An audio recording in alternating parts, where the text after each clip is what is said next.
ये है ना, देखें, रिजल्ट ओरिएंटेड चीज़ is in the hands of अल्लाह।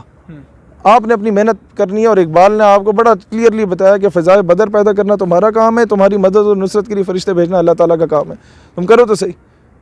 हमने इस्लामाबाद लॉकडाउन किया ना, ये 2 महीने पहले किया, सरीना होटल बंद हो गया, अंदर इमरान खान खिताब कर रहा था, हम बाहर बैठे, क्या हुआ, शेलिंग हुई 2-1 घंटे, उसके बाद क्या हुआ, वज़ीर खुद चल के आए, माजरत उन लोगों ने खुद की, क्यों कि आपकी नीयत साफ थी, अल्लाह ताला ने आपको सुरखरू करना था। सफीर तो उन्होंने अभी तक बाहर नहीं भेजा। हमारे इख्तियार में क्या था, एहतजाज करना, हम क्या बिल्डिंग को निशाना बनाते। अच्छा, सफीर से याद है कि अभी TLP का लाए अमल आपको पता है कि उन्होंने 17 तारीख की हुकूमत को डेडलाइन भी दी है।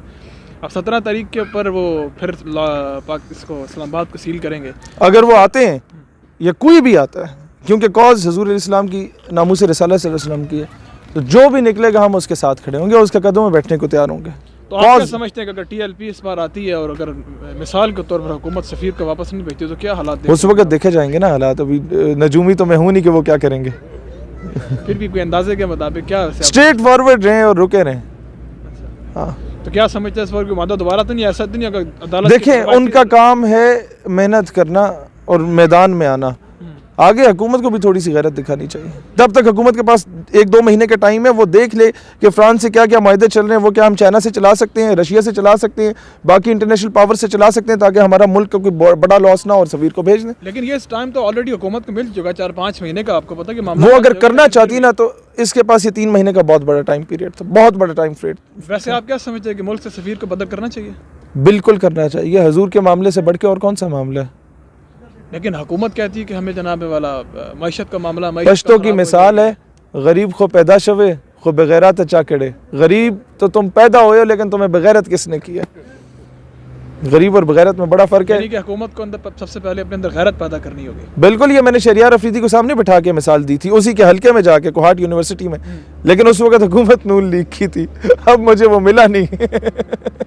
तो यानी कि हम ये समझ लें कि हालात जो है वो कुछ बेहतर नज़र नहीं आते अगर इन केस ऑफ नहीं, ये करना पड़ेगा इंशाल्लाह। हालात हमने खुद साजगार बनाने, जिससे पाकिस्तान को भी नुकसान ना हो और पाकिस्तान का इमेज भी दुनिया में बेहतर हो। देखिए, आवाम की सेंटिमेंट्स को हुकूमत समझ नहीं रही है। हुकूमत को बार बार आवाम ये एहसास दिला रही है कि खुदा और सफ़ीर को बदर कर दें। तो अगर in case of emergency TLP आपको पता है पहले भी एहतजाज हो चुका, धरने दे चुकी है, और वो जो उसके रिजल्ट थे एवरीवन नोज दैट कि उसका क्या रिजल्ट इम्पैक्ट हुए, उसने क्या लोगों ने देखा किस तरीके से उनकी शहादतें भी हुई, उनकी कैजुअलिटीज़ भी हुई। तो अब वो बाकायदा तौर पर बड़ी पावर के साथ आ रहे हैं। फिर आपको पता अल्लामा खातिम हुसैन रिजवी रहमतुल्लाह ताला अलैह, वो भी मामलात हैं सारे। तो वो तो कॉज को लेकर चले, उन्होंने तो बाकायदा तौर पर डेडलाइन दी कि 17 के बाद आ रहा है, ये बाहर है। तो ये क्या आप समझते हैं? यही होगा इंशाल्लाह, स्ट्रेट फॉरवर्ड आएंगे इंशाल्लाह। इस बार तो आपको कमर कस लें, पूरी कौम तैयार रहे इंशाल्लाह ताला। या गिरफ्तारी है, क्या हो गया यार, गिरफ्तार कर लेंगे, गोलियां तो उन्होंने चलानी कोई नहीं। हुकूमत को ये एहसास और गैरत दिलाया ना कि आपके इस तरह के आपके मुल्क को यार कितनी बंदे दे पुत्र होंदे तो अजे तक कर चुका होंदे है ना, जो गैरत नहीं है और कोई मसला नहीं है। तो इसका कोई हल नहीं फिर इसके अलावा? और आप अगर अभी स्टैंड नहीं लेंगे तो फिर रोते रहें सारी ज़िंदगी। इमाम मालिक ने कहा था अगर कोई गुस्ताखी होती है तो उसे मर जाना चाहिए। सवाल हुआ ना उसे मारा तो फिर कहते फिर उम्मत को मर जाना चाहिए। उम्मत इतनी बेगैरत होगी कि वो स्टैंड ही नहीं ले पाई, है ना। फिर कहता है बच्चे 2 ही अच्छे। इस 3rd क्लास आदमी को आप सिर्फ ये बताएं, मैं एज अ चीफ जस्टिस उसे नहीं कह रहा, एज अ पर्सन कह रहा हूँ, ये ना बाद में दफात लगा दो तो इन्हें अदालत कर दी। बिल्कुल नहीं कि मैं अदलिया का बड़ा ख़त्म करता हूँ, अदलिया के बूट भी पॉलिश करता हूँ। मसला ये है कि भाईजान आपका India military point of view से आपके बराबर है। हाँ, ईमानी जज्बे को देखा जाए तो आपका उससे 1000 गुना बेहतर है, क्योंकि आप अल्लाह अकबर के पीछे लड़ते हैं और फिर अपनी जान का नजराना देते हैं और उससे दरेक भी नहीं करते किसी कुर्बानी से। होता क्या, इंडिया पीछे हो गया, कश्मीर में वो जुल्म कर रहा है, गोरखास के साथ वो जुल्म कर रहा है, तेलंगाना में जुल्म कर रहा है, तमिलनाडु में वो जुल्म कर रहा है, हैदराबाद, दक्कन, जूनागढ़, इन तमाम रियासतों में वो जुल्म कर रहा है मुसलमानों के साथ और बाकी माइनॉरिटीज़ के साथ, खालसा में खालिस्तानियों के साथ, सिखों के साथ। लेकिन कोई इंटरनेशनल लॉबी इंडिया के खिलाफ खुल के सामने नहीं आती। क्यों नहीं आती? क्या क्यों? उसकी सबसे बड़ी वजह यह है कि इंडिया 1.25 अरब लोगों की मार्केट है। आज अगर इंडिया के 135 करोड़ या 130 करोड़ लोग जो वहाँ पर बस रहे हैं, इंडिया फेसबुक पे पाबंदी लगाए, फेसबुक को अरबों डॉलर्स का नुकसान हो जाएगा। इंडिया ट्विटर पे पाबंदी लगा दे, उनके कई 100 अरब रुपए का नुकसान हो जाएगा। तो दुनिया उसे इंटरनेशनल मार्केट समझती है कि यहाँ से हमें लेबर मिलती है, सस्ते में लेबर मिल जाती है। तो इसी तरीके से आप चाइना की एग्जांपल लें, तो यानी कि उन्हें उनकी पॉपुलेशन को फ़ायदा हुआ।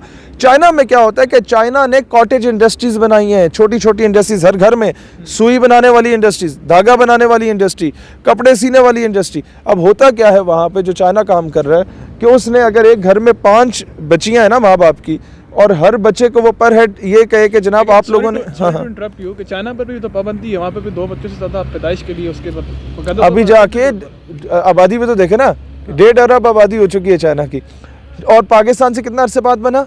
2 साल के बाद। यानी कि पाकिस्तान और उसकी जो एज है वो एक ही है। लेकिन आप सिर्फ ये देखें कि चाइना में अगर घर में 5 बच्चियाँ हैं और वो डेली बेसिस पे, उस गवर्नमेंट का क्या काम है, उन्हें सिलाई मशीन लेके दे दें, डेली बेसिस पे वो लोग अगर 2 सूट भी सीते हैं ना, और 700 वो जो यहाँ पर रेट चल रहा है 600 रुपये मर्दाना, 800 रुपये जनाना सूट, तो उसमें क्या होता है 700 रुपये का अगर आपकी एवरेज बनती है ना, तो क्या होता है कि दिन का वो लोग कितना कमाते हैं? 7,000 रुपये, 5 बच्चे, 2 सूट भी सिए, महीने का कितना हो गया? मल्टीप्लाई बाई 30, 2,10,000 रुपये।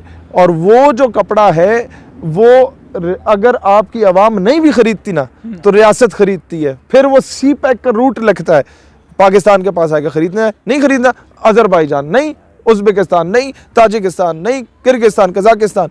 लिहाजा उन लोगों ने अपनी ओवर पॉपुलेशन को भी उस अपना एक टूल बनाया अपनी कामयाबी का। हमारे यहाँ पर जो ढगे हम पे मुसल्लत हो चुके हैं, ये इसको जब इनसे कुछ कंट्रोल नहीं होता तो कहते हैं पॉपुलेशन कंट्रोल कर लो, बंदे को कंट्रोल कर लो। फिर एक और एग्जांपल, यहाँ दोस्त भी इंतज़ार करें, मुझे सिर्फ 2 मिनट मुझे चाहिए। दूसरी एग्जांपल, जो हमारे साथ चाइल्ड लेबर के नाम पे मजाक किया गया। मुझे एक खातून कॉल करती है कि मुझे BBC या एक और चैनल की, इंटरनेशनल चैनल की, न्यूज़ चैनल की डॉक्यूमेंट्री का कहा गया। अच्छा। और कॉटन की जो इंडस्ट्रीज़ आपकी हैं जहाँ पर बच्चे काम करते हैं 12-14 साल के, वो क्योंकि कम रेट पे काम करते हैं, तो उन पे आपने डॉक्यूमेंट्री बनानी है, हम आपको 200-250 रुपये, वो अपना 300-400 रुपये रोज़ाना की वो मजदूरी दे दिया करेंगे दिहाड़ी। वो उस पर डॉक्यूमेंट्री बनाई, वो रो भी पड़ी कि जी बच्चों पे देखो जुल्म है, इनसे काम करा रहे हैं। अब हुआ क्या, उस डॉक्यूमेंट्री के बाद पाकिस्तान पे प्रेशर इम्पोज हुआ और आपकी सारी इंडस्ट्री का बट्ठा बैठ गया और आपकी इंपोर्ट एक्सपोर्ट रुक गई, पाकिस्तान की मईशत तबाह। अब बंदा उन NGOs वालों से पूछे कि भाई उल्लू के पठो, तुम जिन बच्चों को तुमने रोज़गार ख़त्म किया है, ठीक है, अगर तुम चाहते हो कि बच्चे नौकरी ना करें, मजदूरी ना करें, तो क्या जितना वो कमा रहे हैं 10-12 हज़ार महीने का, वो क्या ये NGOs उनके घर में दे रही हैं? नहीं दे रही। इन्होंने उनका रोजगार भी बंद किया, पाकिस्तान की इंडस्ट्री भी बंद की। हुकूमत इसके खिलाफ कोई एक्शन क्यों नहीं लेती? एक्शन किया, हुकूमत इसमें इन्वॉल्व थी। वो तो अपने आप को बचाने के लिए वो इंटरनेशनल कम्युनिटी में खुद को डिफेंड नहीं कर पाए। और ये प्रीवियस गवर्नमेंट की बात कर रहा हूँ, इस गवर्नमेंट में तो वो चल ही नहीं रहा सिलसिला। अच्छा, प्रीवियस गवर्नमेंट में ऐसा हुआ है? सर ये सारे इंटरनेशनल प्रेशर में आ जाते हैं, ये ऐसे घुघू हैं कि इनमें से कोई भी पाकिस्तान को सही मायनों में डिफेंड कर ही नहीं पा रहा। तो सर अगर यही क़यादत रही तो फिर अस्तगफिरुल्लाह, हालात तो मज़ीद ख़राब से ख़राब। ये तो आप लोग तैयारी कर रहे हैं, नौजवान इधर खड़े हुए हैं, मूंछों को ताव दे रहे हैं, इनको मेन स्ट्रीम में आना चाहिए। ये मेहनत करें मेन स्ट्रीम। देखिए जब एक आम आदमी आता है ना मेन स्ट्रीम में, उसको एक गरीब का पता भी होता है कि दिहाड़ीदार मजदूर का क्या मसला है, दुकानदार का क्या मसला है, थड़े वाले का क्या मसला है, एक आम आदमी जो भट्टे पे काम करता है उसका क्या मसला है।